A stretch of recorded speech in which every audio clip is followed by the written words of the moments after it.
దేవునికి దగ్గర మొదలుపెట్టా. ఇప్పుడు ఆయన నా ప్రార్థన విన్నాడు అంటే అర్థం ఏంటి?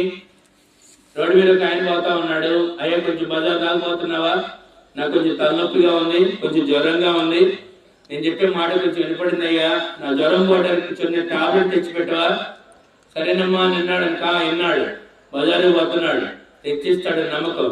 సృష్టికర్త అయిన దేవుడు ఆకాశంలో ఉండి మనుషుల ప్రార్థన ఎలా కలిగిస్తాడు? ఎందుకు నమ్మాలయ్యా అంటే, నాకు కలిగిన బాధ, శ్రమ, కష్టం, దుఃఖంలో నేను నా దేవునికి మొరపెడితే ఆయన ఆకాశం నుండి నా ప్రార్థనని, ఆ ప్రార్థనకి జవాబిచ్చాడు అని చెప్పాడు.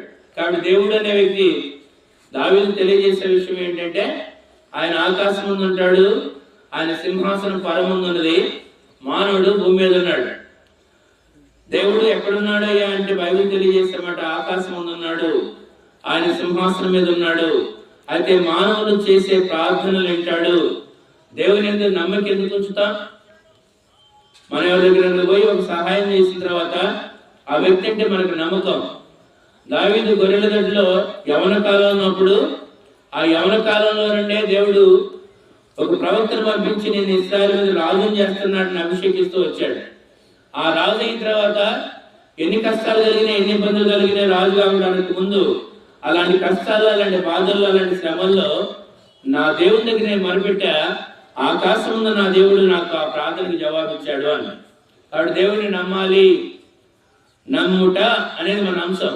ఎందుకు నమ్మాలి అయ్యా అంటే, బాధ, కష్టము, దుఃఖము, వేదన సృష్టికర్త అనే దేవుడు భూమి మీద ఉన్న మానవుడు మొరపెడితే, భూమి మీద ఉన్న మానవుడు అడిగితే, భూమి మీద ఉన్న మానవుడు దేవుని దగ్గర మోకాళ్ళ మీద కూర్చి ప్రార్థన చేస్తే, నా దేవుడు నా మరిని, నా ప్రార్థన అంగీకరించి ఆ బాధను పోగొట్టాడు. కాబట్టి అందుకోసం నేను నమ్ముతున్నాను అని. చూద్దాం వచనం కూడా.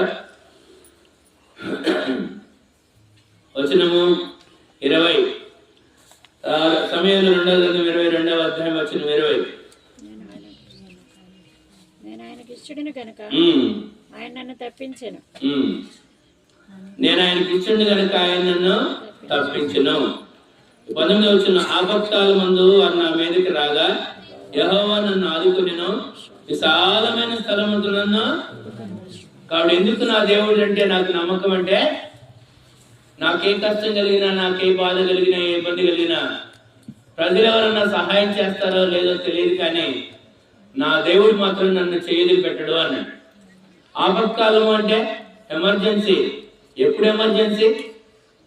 మనకై మనం ఏం చేసుకోలేనప్పుడు, మనకై మనం ఏది కూడా మన చేతిలో